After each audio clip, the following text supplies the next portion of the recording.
প্রিয় বন্ধুরা, আজ তৈরি করেছি দই বেগুনের একটা খুব সহজ অথচ দুর্দান্ত জিভে জল আনা একটা রেসিপি, যেটা ভাত বা রুটি লুচির সঙ্গে খেতে অসাধারণ লাগবে। আর এই একদম কম উপকরণে এত সুন্দর দুর্দান্ত রেসিপিটি কিভাবে বানালাম সেটাই তোমাদের সঙ্গে শেয়ার করছি। দেখো, এখানে আমি মিডিয়াম সাইজের বেগুন, যেগুলো একটু লম্বা টাইপের বেগুন ছিল, সেগুলোকে মাঝখানের পিসগুলো নিয়ে নিয়েছি। দুটো বেগুনের থেকে মাঝখানের পিসগুলো নিয়ে একটু সামান্য নুন আর একটু হলুদ মাখিয়ে আমি বেগুনগুলোকে কিছুক্ষণের জন্য রেখে দেব, যাতে নুনটা এই বেগুনের মধ্যে ঢুকে একটু যায়, সেই জন্য। আর এখানে সেই নুন হলুদটা মাখিয়ে রেখে ওইদিকে আমি গ্যাসে প্যানটাও বসিয়ে দিয়েছি গরম হওয়ার জন্য। তারপরে গ্যাসে প্যান বসিয়ে ওখানে আমি একটু সাদা তেল দিয়ে তৈরি করব এটা। তোমরা চাইলে সর্ষের তেল দিয়ে তৈরি করতে পারো, কোনো অসুবিধে নেই। যে যেই তেল পছন্দ করো সেভাবেই রান্না করবে। খুব সহজ একটা রান্না, অথচ খুবই সুস্বাদু।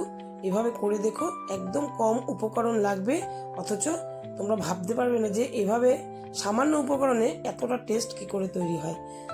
যাই হোক, বেগুনগুলোকে আমি ভেজে নেব। তেল দিয়ে দিয়েছি কড়াতে।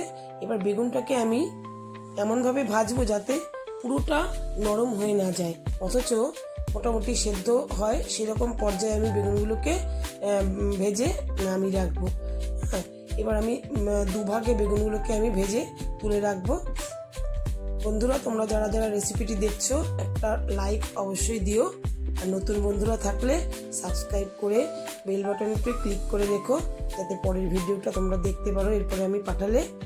আর তোমরা কিন্তু ছোট্ট একটা কমেন্ট করে জানিও যে আমার এই রেসিপিটি তোমাদের কেমন লাগলো।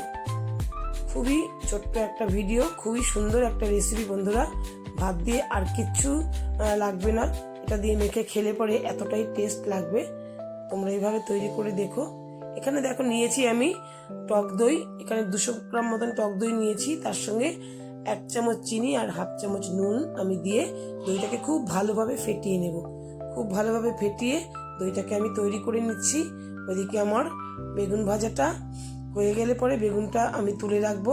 তুলে রেখে তারপরে আমি কিভাবে রান্না করি দেখো। এই দইটা ফেটিয়ে আমি এখানে রেখে নিয়ে আমি কড়াইতে, বেগুনগুলো আমার প্রায় ভাজা হয়ে এসেছে, এগুলোকে আমি তুলে নেব।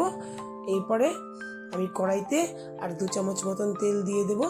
দিয়ে নিয়ে এবার ফাইনালি এই তেলের মধ্যে আমি হাফ চামচ মতন কালো জিরে দিয়ে দেবো। দেখো, কালো জিরেটা দিয়ে, কালো জিরেটা তো দিলে গন্ধটা খুব সুন্দর ওঠে ফোড়নে। কালো জিরেটাই আমি দিলাম। দিয়ে তারপরে দুটো মিডিয়াম সাইজের পেঁয়াজ কুচিয়ে রেখেছিলাম, পেঁয়াজটা দিয়ে খুব ভালো করে ভেজে নেব। পেঁয়াজটা কিন্তু লাল লাল করে ভাজা হয়ে গেছে। এবার আমি সামান্য একটু মশলা দেবো, একটু নুন হলুদ আর একটু কাশ্মীরি লঙ্কার গুঁড়ো, আর দিয়েছি দেখো কুচনো কাঁচা লঙ্কা। কাঁচা লঙ্কা দিয়ে করবো বন্ধুরা, তোমরা এখানে লাল লঙ্কার গুঁড়ো দিতে পারো। আমি কাঁচা লঙ্কা দিয়ে তৈরি করলাম, এর ফ্লেভারটা বেশি ভালো আসে এতে। তারপরে দেখো, খুব ভালো করে ভেজে নিয়েছি পেঁয়াজটা। এবার আমি এর মধ্যে ভাজা বেগুনগুলো দিয়ে দেবো। বেগুনগুলো কিন্তু একদম নরম করে ভাজা হয়নি, মোটামুটি গায়ে কালারটা এসে গেছে, একটু নরম হয়েছে, সেরকম অবস্থাতে আমি আবার দিলাম। যেহেতু পেঁয়াজের সঙ্গে একটু নাড়াচাড়া করবো, আর একটু নরম হবে।